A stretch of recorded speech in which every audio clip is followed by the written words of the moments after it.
Hi, welcome to Ottawa Experts. I'm your host, Barbara Balfour. Well, you've probably heard terms like NFT, cryptocurrency, and Metaverse a lot lately. And even if you know what those terms mean, you may be wondering, why would anyone be willing to pay thousands of dollars or sometimes tens of thousands of dollars for an image of a digital gorilla? Why are people building virtual vacation homes? And is cryptocurrency as free from government intervention as we've been led to believe? Well, you've come to the right place for those answers. Our wonderful panel of experts is here tonight to help you demystify all these concepts and maybe even help you build your digital piggy bank along the way. First, I'd like to introduce Dr. Christos Makridis. He serves as CTO and co-founder of Living Opera. He is an adjunct associate research scholar at Columbia Business School and a research professor at Arizona State University. Christos holds dual doctorates in economics and management, science and engineering at Stanford University. Next, Mai Akiyoshi is CEO of Curious Addys, a Web3 startup building the best educational platform and community for newcomers to Web3, which she started because of her passion for bringing more women into the Web3 space. Previously, Mai was a senior software engineer at Gusto and VP of marketing at Logbar, a Japanese startup where she co-created the world's first handheld offline translation device, Illy. And finally, our third guest tonight is Aaron Samsonoff. He is the Chief Strategy Officer and co-founder of InvestDEFY, which is a sophisticated structured products company making crypto investing simple. As a serial founder and investor based in Victoria, BC, Aaron holds over 17 years of entrepreneurial experience within ad tech and crypto.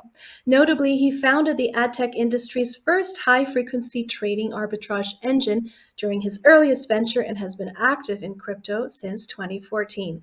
Welcome, everyone, and thank you so much for joining us in this discussion on navigating the world of cryptocurrency, NFTs, and Web 3.0. First, let's begin with a deep dive into crypto. What is it? How do you get it? And most importantly, what can you use it for to buy it with? So maybe let's start with you, Christos. Good morning, and thank you. It's such a pleasure to be with everybody here today. Crypto is really just a form of a digital asset, and so just like we use a dollar bill or a euro or any sort of currency, this is just another type of way of exchanging value or by storing up value in something that people can publicly recognize. The big difference is that because it is digital, it is on a different infrastructure. It's on a blockchain, and that's the word that a lot of people use to describe it as, is that it's on an infrastructure that people are contributing to. There's what's called a consensus algorithm that we'll probably get into in some point in the next hour. But all that I think people need to understand right now is just it's a different means of exchange. And you can open up accounts on things like Coinbase, Gemini. There's many different platforms out there.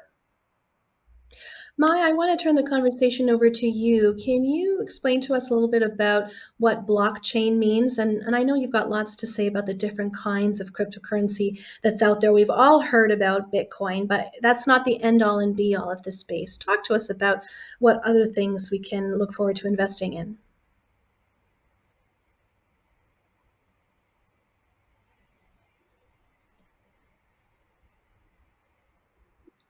Oh, sorry, Mai, we can't hear you. I'll give you a minute to sort that out, and maybe we'll head over to Aaron Samsonoff. Can you jump in and talk to us a little bit about, what blockchain is? Really break it down for us. What are the different kinds of alternatives to Bitcoin? Yeah, so I mean, in its simplest form, blockchain is basically a distributed ledger. So a great way to think about this is we have these concepts of databases already. I mean, it's effectively a decentralized database. And so with regards to blockchains, there's basically two major types that have risen to prominence. There's proof of work, which is effectively what Bitcoin uses. And so this uses a concept of miners. And then there's also this concept of proof of stake, which is what's considered a much more greener version of blockchains. And a great example of this would be Ethereum. So there's a bit of a controversy, a climate controversy around the energy consumption of Bitcoin and cryptocurrency in general. What I picture is someone sort of in the basement of their home with big, huge computers doing an act that's called mining cryptocurrency, and all the electricity that's consumed in that act. Can you talk to us a little bit about that? I mean, can the average person mine for cryptocurrency? Is it possible to engage in that space without consuming so much energy? I mean, you definitely can. I wouldn't say the economics are there anymore. You are competing against major public companies that have major funding behind them and that have domiciled their servers in locations where maybe electricity is much more, it's less expensive, or they've received subsidies from the government. I mean, a great example right now is you have the country of El Salvador, which is setting up mining using volcanic energy, which is quite interesting. And so, yes, the industry has been, I guess, a little bit demonized with regards to its energy usage. And that may or may not have been true in the past. But as we are moving forward, we're looking at opportunities on the mining space to recapture energy that would normally be wasted, use more green versions of the energy. And that's specifically with proof of work and Bitcoin. As you move to Ethereum and other proof of stake blockchains, they are about 99% more energy effective than Bitcoin. And so I think this energy waste or usage becomes it's more of a moot point as you move to proof of stake blockchains, which are much more of the future. Now, Christos, I'd like to turn the conversation back to you. Can you really break it down for us in terms of what is the problem that crypto is trying to solve? Why would anyone choose to invest in cryptocurrency when it is such a high risk endeavor and at such risk of fluctuating wildly? No, it's a great question because sometimes we say, look, we've got everything in front of us today. We've got these buildings, we've got bank accounts, and so on. Why do we need something extra? And I think one of the points that I just wanted to touch on that Aaron just made is that there are so many innovations happening in that space. So what we see today isn't even the full gamut of what we'll see in the next 5 years, the next 10 years. And so as we think about building out this digital infrastructure, we're going to need new tools in order to live in it. So back 50 years ago, we didn't have things like the internet. We didn't have email accounts. We didn't have all these different tools. And so we're essentially building an entirely new infrastructure, which is why we've got Ethereum, Bitcoin, and all these different types of blockchains that are emerging. And so I think coming back full circle to your question of what do we do with this? How are we to engage in it? And why do we really need it? It's that as technology progresses, as countries develop, there become a lot more use cases for some of these fundamental innovations. One of which is just the increasing appetite for decentralized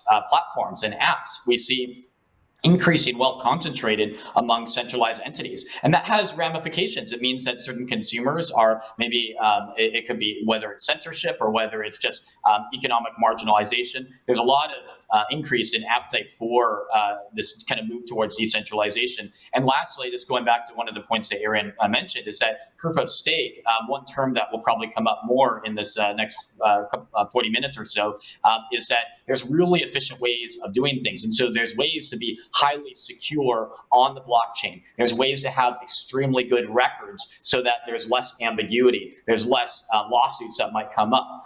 But just to close out these remarks right now, I just want to say it's not as if this is a panacea to everything. You can't say, oh, we're using the blockchain and then suddenly all problems go away. You still need to be extremely detailed around how you apply the technology to a particular organization or to a particular problem.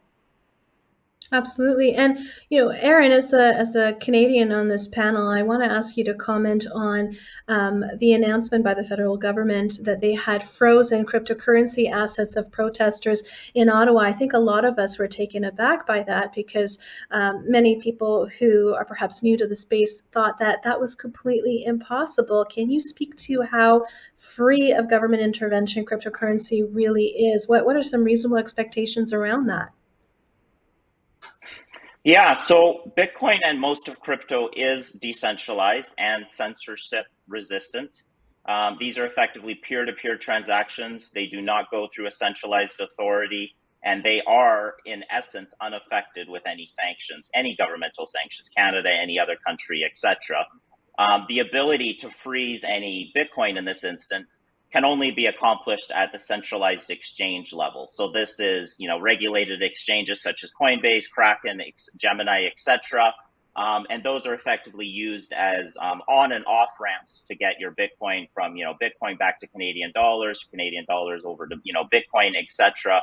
And so that is basically how they've approached, freezing any Bitcoin wallets. If you are, using self custody, then you in essence would be unaffected by that until you get to a point where you may want to get your money back into fiat.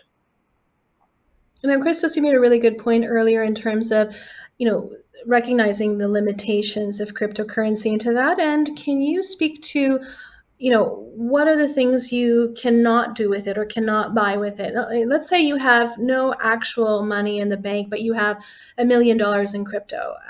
How far can you go with it? How liquid is it? Could you sell it anytime?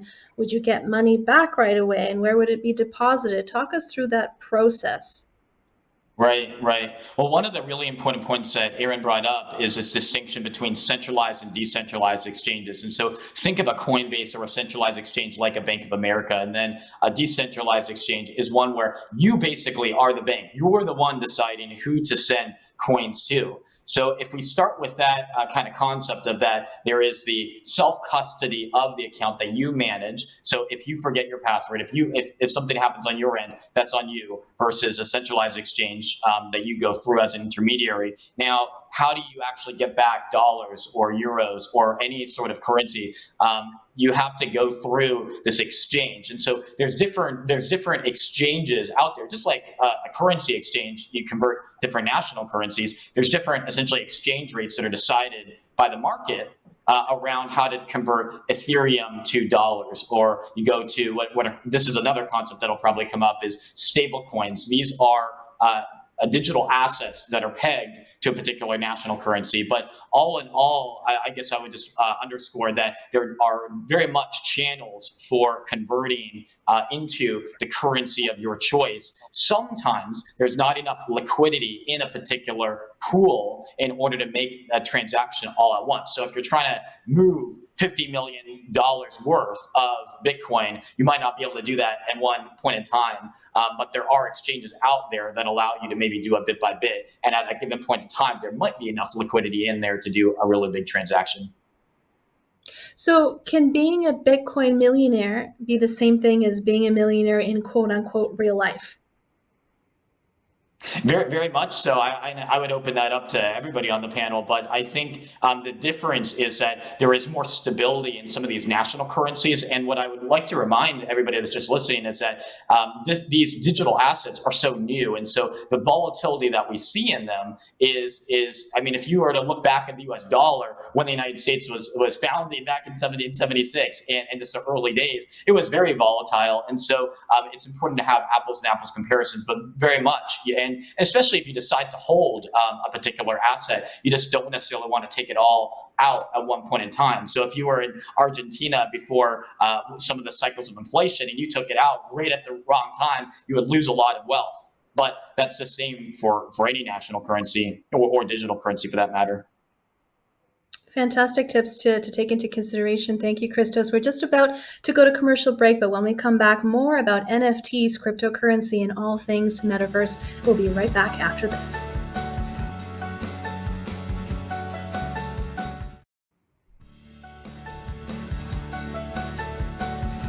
Hi, welcome back to Ottawa Experts. I'm your host, Barbara Balfour, and we're talking about all things cryptocurrency, NFT, and metaverse on tonight's show with our special guest. Now, Christos, before we went to commercial break, you had mentioned something called a consensus algorithm. Can you break that down for us in really simple layman's terms? Yeah, I'd be happy to. And I'm sure each of us probably has analogies over how we'd explain the blockchain, but I think of it as a container ship. And so when you're shipping goods from one country to another, there's big container ships and there's lots of different items stored in that ship. But how do you know and how do you record whether that item is actually on the container and then when it's moved out? And that's really where this algorithm around consensus and agreement between parties comes up. And so when Aaron was speaking about proof of work versus proof of stake, that is a consensus algorithm. And the details behind that are probably not super relevant right now, but it's just useful to know that there is this algorithm going on in the background when you're making transactions that help ensure that there's agreement and uniformity behind what actually gets uploaded to this immutable digital ledger. Now, there's this idea that the whole world of Bitcoin and cryptocurrency is a sort of wild, wild west, but I've heard that there are some structures in place called a DAO. Aaron, can you take us through what that means? Yeah, a DAO is basically, it stands for Decentralized Autonomous Organization. And so you basically have a group of individuals, let's say spread across the world. Normally back in, say startup days or, big finance or whatnot, you'd all have to be within a certain location, right? You have to be in Silicon Valley, you got to be in New York, you got to physically go into an office. You have, typical corporate governance, et cetera. And this concept of a DAO has basically flipped this on its head. And so you have individuals all across the world are able to come together, put, money, put talent, resources, et cetera, together. And, they are basically able to get compensated through a structure such as a DAO and, be able to vote accordingly with regards to a project and have influence over a project. And so we've started to see the rise of DAOs in decentralized finance, where some of these decentralized finance companies are now run by DAOs. We have in the news lately, there was a DAO put together for a sole purpose of bidding on one of the copies of the US Constitution. It ultimately lost, but that, I think they raised around $40 million, give or take, to be able to accomplish that. That was quite interesting. And I think we'll see a future, not sure how quickly it'll play out, but get to a point where DAOs are incredibly influential with regards to politics and lobbying. And, it very well could be the case where over time, these DAOs end up having similar powers to nation states. That very well could be a decade away or longer. I'd say some of the smartest minds in finance and tech are now finding their way over into decentralized finance and crypto and starting to become part of DAOs.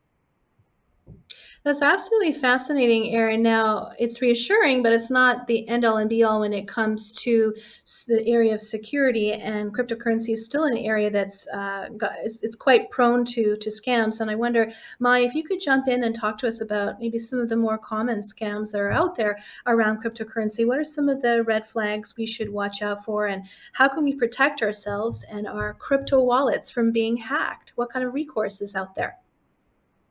Yeah, one of the advice that I always give to people is so when you have wallet, think of wallet as your safe, and there's a thing called seed phrase, which is just like a key for the safe. So if you lose that key, or if you give the key to someone else, someone can open the key, and if you lose the key, you can't open the safe.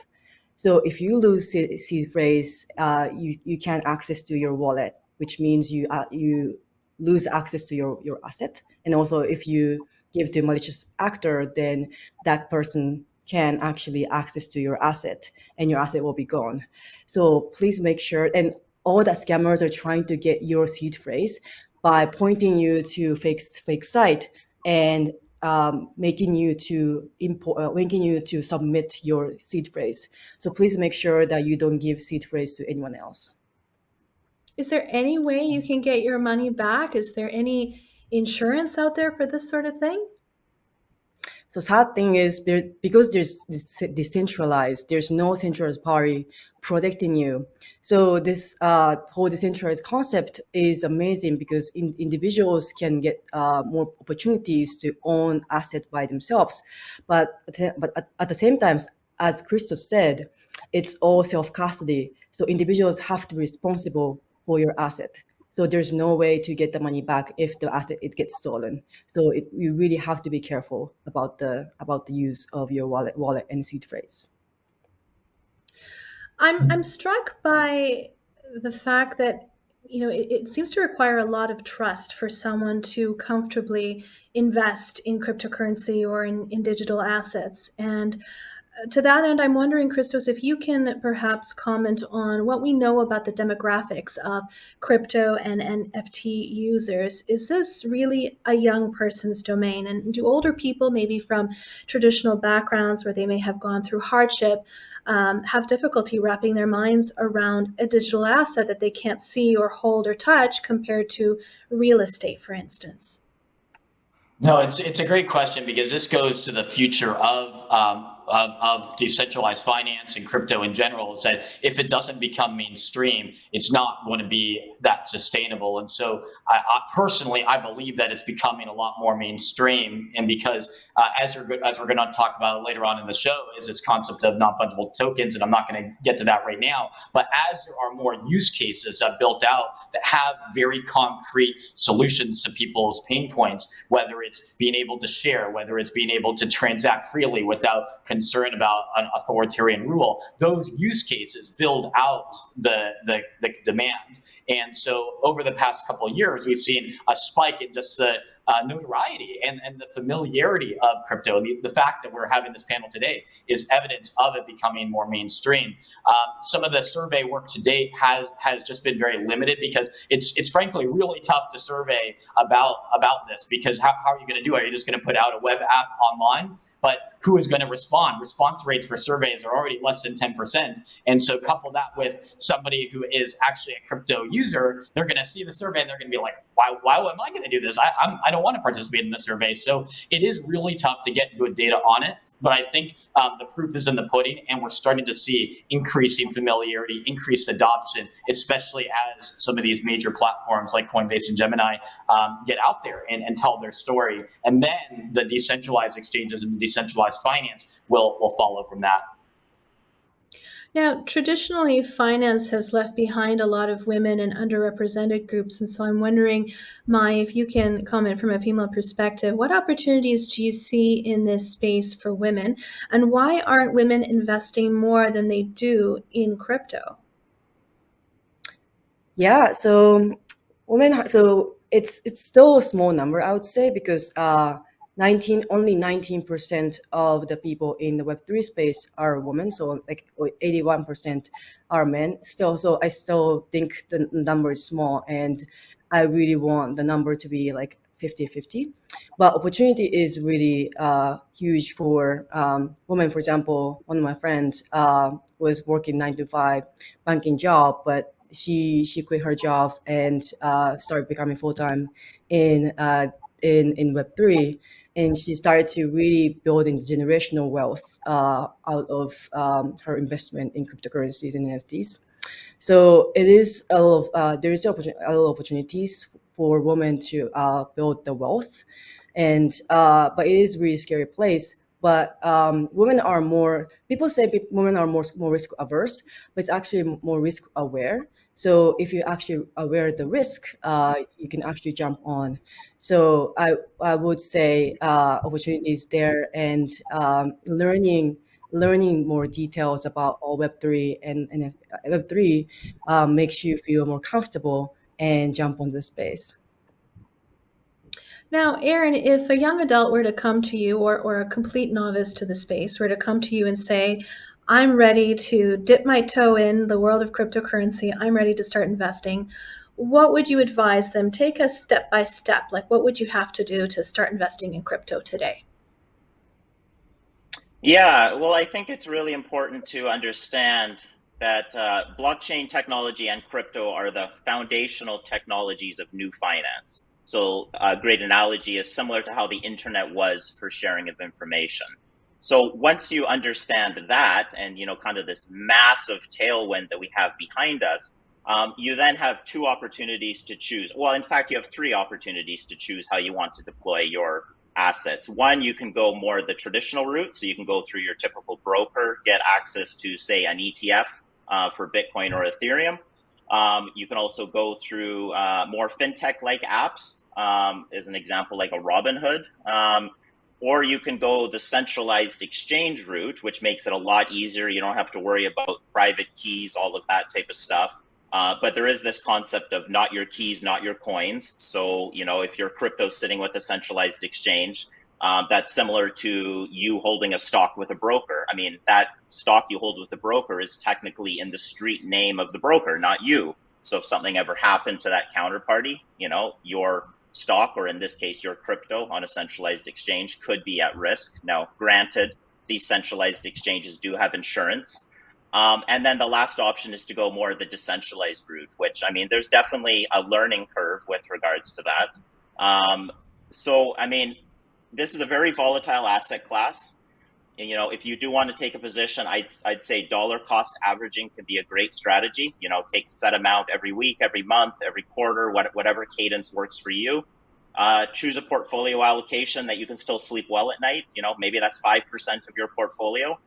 I think Bitcoin and Ethereum are a great start. Everybody hears about these speculative altcoins that have, went up 1,000% in a week. Sure, of course that happens. And if you know what you're doing, maybe you can actually catch those. But, by and large, it's actually quite difficult to outperform simply buying and holding Bitcoin and or Ethereum. And so I think those are a great place to start. What's some of the work that you do over at InvestDEFY? How do you work with Canadian investors? Yeah, so InvestDEFY is helping to democratize wealth creation. Our platform makes investing in crypto simple. And so what we do is we create and issue unique structured financial products. I'm sure you're asking yourself, what is structured products? Well, they're basically prepackaged. Yeah, exactly. I mean, they're basically prepackaged investment strategies simplified into like a product that's accessible. So the perfect example of this would be an ETF index fund that you may be already holding in your RRSP. So, you have an index fund of, say, the S&P or the NASDAQ. That's basically a structured product. And so our focus is on putting together passive exposure sector indexes. So we have an index for DeFi, we have an index for the Metaverse. But then we're also focused on yield products. And so, obviously with interest rates being so low, you put your money with the bank, what do you get? Maybe 0.5%, give or take. Maybe with some bonds, you'll get a couple percent. We're able to generate an order of a magnitude greater than that. And, so is the industry, not just us. But, we're able to deliver an order of magnitude greater than that through different sophisticated yield products we put together, taking advantage of different derivatives and options markets. And I'm sure we can get into detail if we need to, but I'll leave it there for now. Okay, well, we're just about to go to commercial break, but we do want to hear a lot more from all our experts on all things NFT and cryptocurrency and metaverse, all this and more when we come back right after the break. Don't go away.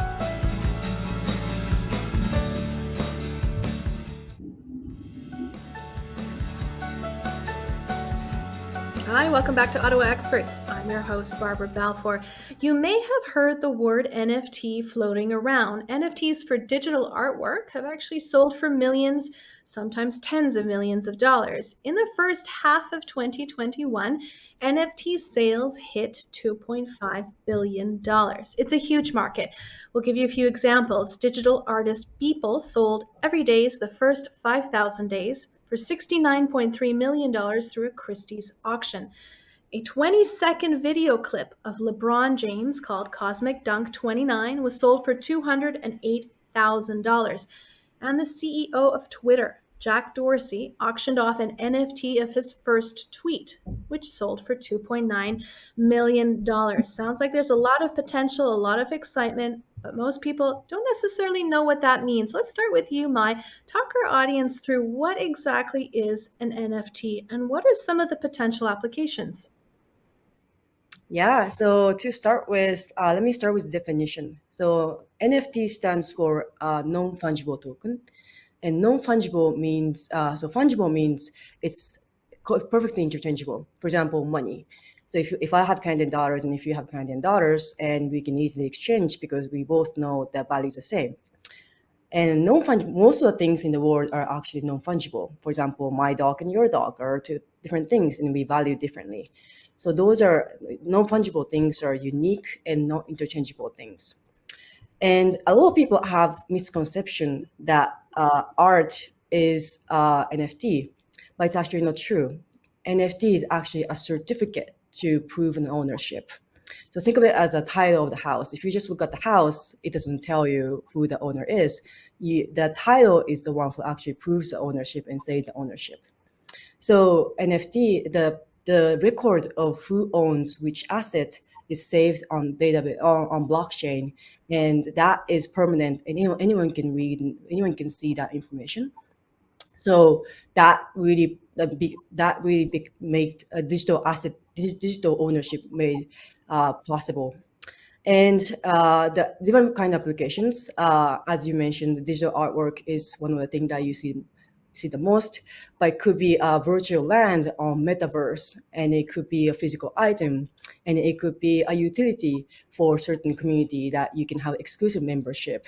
And it could be a diploma for a university, and it could be title holder for the house.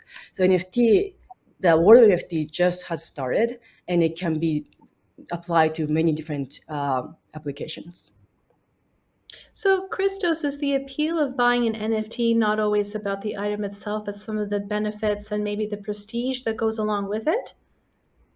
Very much so. And just to give an analog, I mean, think about how people endow a chair position at a university, or they decide to build a building at a university that they're never going to be at. So people do all the time things that they're necessarily not going to be using, but there is a non-pecuniary motive to do it. It could be out of prestige. It could be out of intrinsic motivation to see other people better off. So there's all these other non-financial factors that go into decision making. Now, with NFTs, one of the really exciting use cases is that they can be used for even in music. So you could use NFTs for ticketing. You could use NFTs for membership, offering all sorts of different perks. And I mean, just from our standpoint in Living Opera, we're thinking about exactly that, using NFTs for when we release our Christmas album to allow people that buy an NFT to then have access to certain in-person concerts, being able to support young and emerging talent in the performing arts space. So I think Mai described it extremely well when it was just saying this is a proof of ownership, and it just directs you to the particular asset. But the NFT itself is really the concept of an NFT is more technology, and then there's all these different types of use cases that it can be applied in.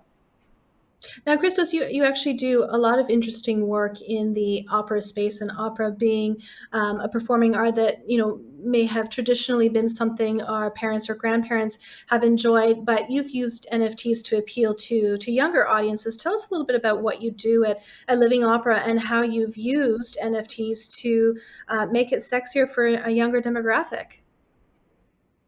Well, Living Opera, first off, one of the really funny and fitting things is that both Sula Parasidis, the CEO and main founder, and myself are both half Canadian, half Greek. And so it's just really a pleasure to be on here talking to a Canadian audience in particular. But we really have a vision for empowering artists within the community. And so some of the desire to use NFTs actually came from the fact that artists are spending more and more money every year because wages have been stagnant. A lot of the costs get passed on to artists. And so these big institutions, these record labels, end up taking advantage of a lot of artists. And so we view NFTs as a mechanism for empowering the artists to take more ownership over their career. And so when they sell their art, when they sell their music, whatever it might be, they're actually getting a larger share of that revenue as opposed to all the intermediaries that are conventionally in the process. So that's part of the intellectual foundation of why we're thinking about NFTs as a mechanism. How do we make it appealing? I think it's just by telling an exciting story. So just as really one quick example is that we're building a collection called Magic Mozart, where we're trying to humanize the character of Mozart and how he was such a quirky, funny person that loved writing love letters to his wife. And so we're trying to humanize that through digital art, combining it together with some music, and we're going to be releasing that in what's called minting. So we're going to be selling these NFTs, and it's going to be part of a broader process where we invite people into this journey to learn about the fine arts and learn about history and how these people's lives develop. So I think it really comes down to the story and the journey that the particular company wants to take the users on. Now, I can see the appeal and the utility of NFTs from a marketing standpoint for large organizations, especially when trying to tap into newer and younger audiences. But what about when we bring it down to an individual level? Like, let's say you're thinking of buying someone a birthday present. Should we all go out and buy our friends an NFT? Aaron, I know you mentioned your wife is a fan of Chanel purses. How do you think she'd react if you got her an NFT of a Chanel purse instead of the real thing? Well, I think this really comes down to this concept of clout. And so there's these, obviously luxury good markets, such as, say, a Chanel purse. I mean, granted, you can buy a purse for $100, you can buy a purse for $5,000, something in between. They effectively function as, the same thing. Why, does the Chanel purse have its value? Well, I mean, it has an emotional connection. Obviously, they've built a brand, and I think there's this concept of clout, right? I mean, maybe the same reason someone's driving a Ferrari, owns a Rolex watch, wears a certain type of clothes, using a MacBook versus a Windows laptop. And so a lot of the usage that we're seeing with regards to NFTs is predominantly in art right now, online. It's one of the, a lot of them are selling for, hundreds of thousands, tens of millions. Well, why is that happening? Well, there's this concept of digital clout. And so as we continue to move more and more from kind of this physical world into this digital world, and obviously COVID has dramatically expedited this, exponential move forward into this 2D metaverse now, and we're potentially heading into this 3D metaverse. Well, if you're spending all of your time in there and you want to, represent yourself, maybe investing in a pair of digital sneakers or a video game skin or digital land or an NFT avatar that you're able to use on social media. As an example, Twitter has just rolled out a feature, I think it's still in beta, where you can link your NFT to your Twitter profile, and that's how the world sees you. And so I think we're going to see more and more people kind of investing in their online identity. Mai, are there marketplaces that you can go to search for NFTs if you want to invest or you want to buy one for a friend? Sure. One of the biggest marketplace is called OpenSea, and I would say it's a little wild west because as Aaron mentioned, there are so many different kinds of NFTs. It could be land, it could be art, it could be items of the game. So you have to search for what you like, and you have to actually understand what exactly you're buying. But if you want to actually find NFT, OpenSea is where to go.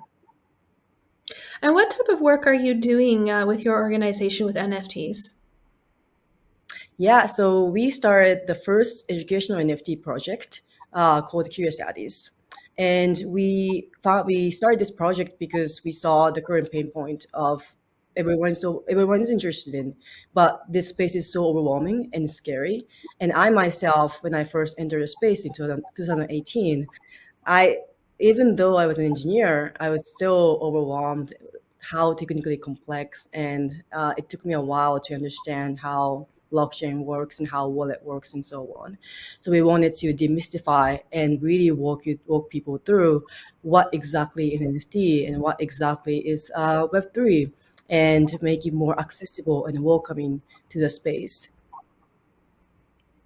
Christos, can you speak to us a little bit about how an NFT can make something that wasn't as valuable before and is now extremely valuable?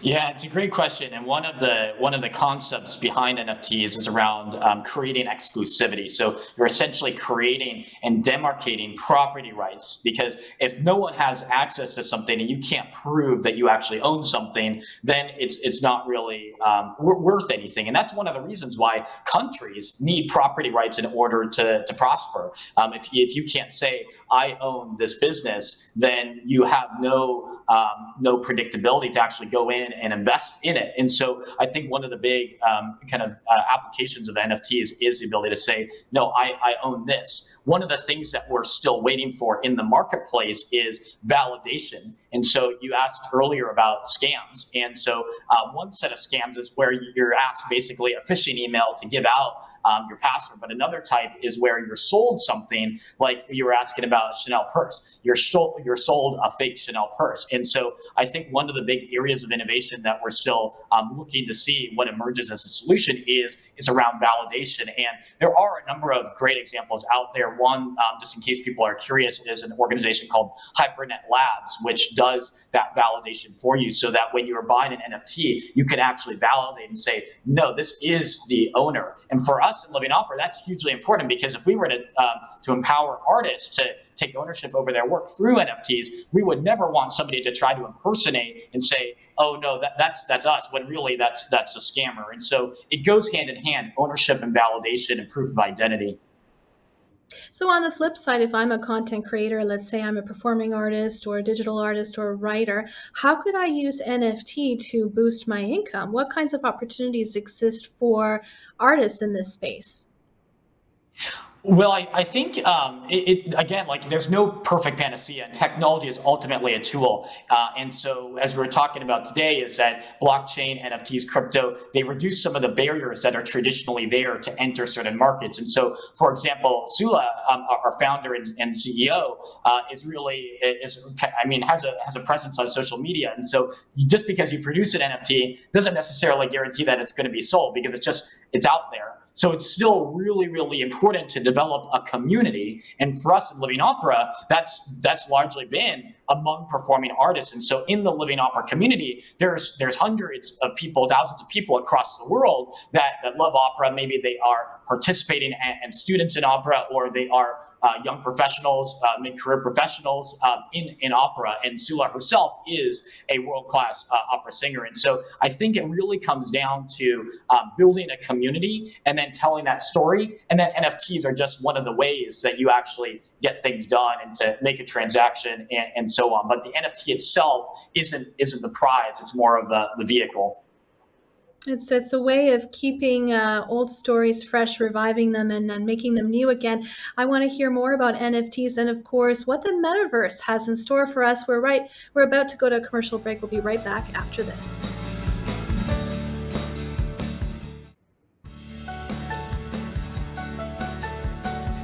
Hi, welcome back to Ottawa Experts. I'm your host, Barbara Balfour. Did you know that soon you may be able to order a cheeseburger and fries from McDonald's in the Metaverse? McDonald's is only one among several food brands that are taking the leap. So is Gucci, Walmart, and Nike. But what is the Metaverse? It sounds like a lot of fun. It also sounds slightly terrifying. Aaron, why don't you take us through what it all means? Yeah, so I think to understand the metaverse, we need to understand what Web 3.0 is and how we've got here.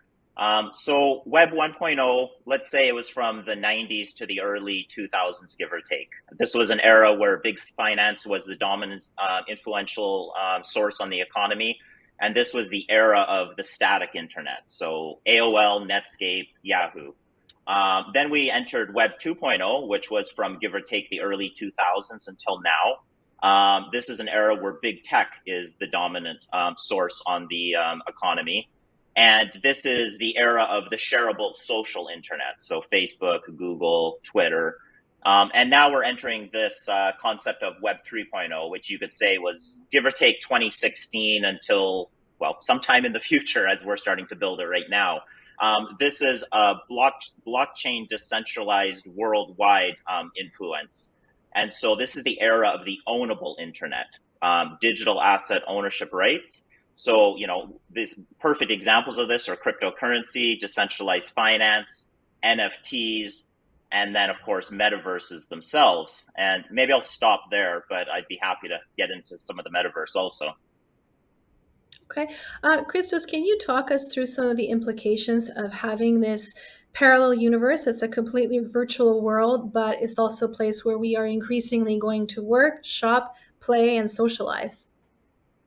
Right. Yeah. Well, just as Aaron was saying, we're opening up an entirely new domain. And so think about we walk in physical world, but if we can go digital, there's a whole new set of possibilities. But that can be both bad and good and different. It really depends on the application. Any technology can be used and abused. And so I think the key here is going to be that the metaverse should be an invite into new immersive experiences that help us live our lives more healthfully, more productively, and so on. And just as an example, Living Opera that we're doing is that we believe that the Opera in the metaverse should just be a way of reducing the barriers so that anyone can get a taste to fine art and to opera, so that if they don't want to travel a certain place, if they don't want to spend 4 hours in a particular opera, that it reduces the barriers so that we invite them in. And then once they experience it, they can make a decision about whether they want to actually go see a concert in person or a performance in person. And so some of my research has just been around some of the adverse effects or sometimes positive effects that technological change can have, but it really depends on the use case. And so we don't want to be living our entire lives in a metaverse. We still need to be physical, and relationships are invaluable and indispensable. But what this can do is open up an entirely new realm of possibilities so that we can experience things in new ways, new immersive ways, and therefore live our lives healthier and more productively. Well, it also brings up an interesting question, and that's how will we be held responsible for our behavior in the virtual world? How does it spill over into the physical world? Even though the metaverse is so new, we're already seeing some indication of bad behavior, whether that's even assault or sexual harassment and discrimination. Mai, what are your thoughts on this and sort of the minefield that it opens up? Yeah, so I mean, metaverse. Even though metaverse is a virtual place, it doesn't mean that it's it's like no low place. It's still like the place that new human interaction is happening. So still, you're chatting with people in real life, and you're like cultivating the relationship with people on the internet. So like any abuse, sexual harassment, any bullying, those online misconduction shouldn't happen in metaverse, and that rule doesn't change in real life, or either metaverse or in real life. Aaron, I mean, the way things stand now, if for instance, my avatar suddenly punched your avatar in the face in some virtual universe, would there be any legal recourse for that? And, would it be reasonable to assume that the physical person, the human being that's attached to the avatar, could be quite traumatized by that, maybe experiencing it even more violently in virtual reality? Yeah, the reality is we're quite early on in this metaverse adventure, and so I think us as society and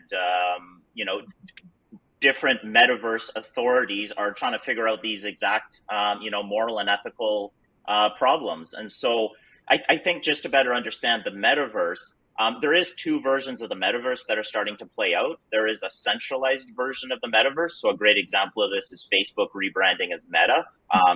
Facebook controls their version of the metaverse. They set the rules. Obviously, there's governmental rules, but then there's more corporate rules that'll apply to the metaverse. But then there's also the decentralized metaverse, where that very well may be run by decentralized autonomous organizations who will, come together, vote, and determine what rules apply with regards to metaverse conduct. And so, things like, assault or, intimidation or, anything to do with, hate speech or any of that type of stuff. I mean, that, certain, governmental laws may obviously just, apply and, overlap, whether it's centralized or decentralized, but more nuanced behavior that, let's say isn't illegal or, maybe even not immoral, but frustrating, annoying, whatnot to, those in the metaverse. I think we're going to see metaverse companies just start to put rules in place and start to govern it, very similar to how at the beginning of the internet, you could sort of do whatever you wanted without any ramifications. And obviously over the last few decades, real world laws apply to our online digital internet experience also. And we certainly see that with bad behavior. We certainly see that with bad behavior on Facebook forums where someone might get thrown off a page or banned from a group. Go ahead, Christos.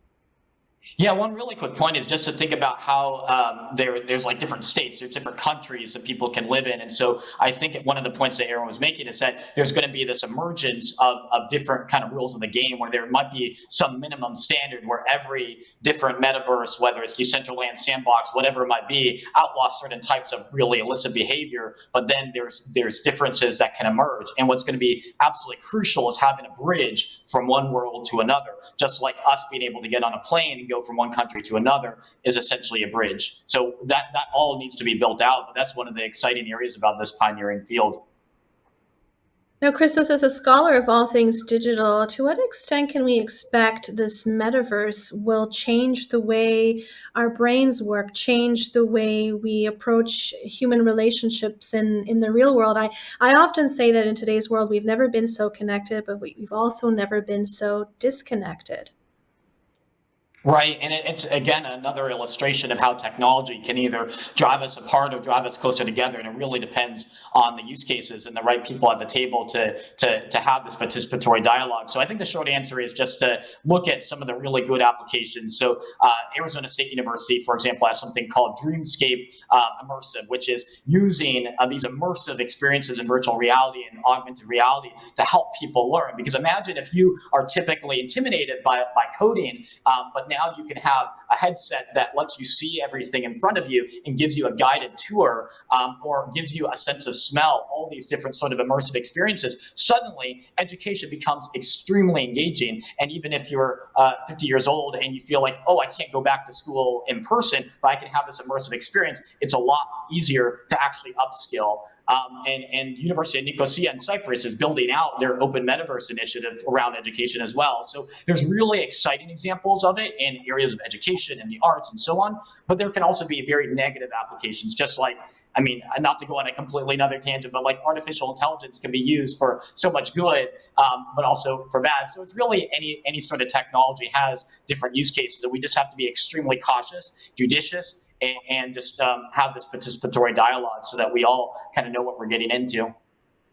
Well said, Christos. Now we only have a couple of minutes left before the end of our time together. So Mai, just really quickly, where can we find you? Where can we learn more about your organization? I know it's a great resource for people who are new to this space.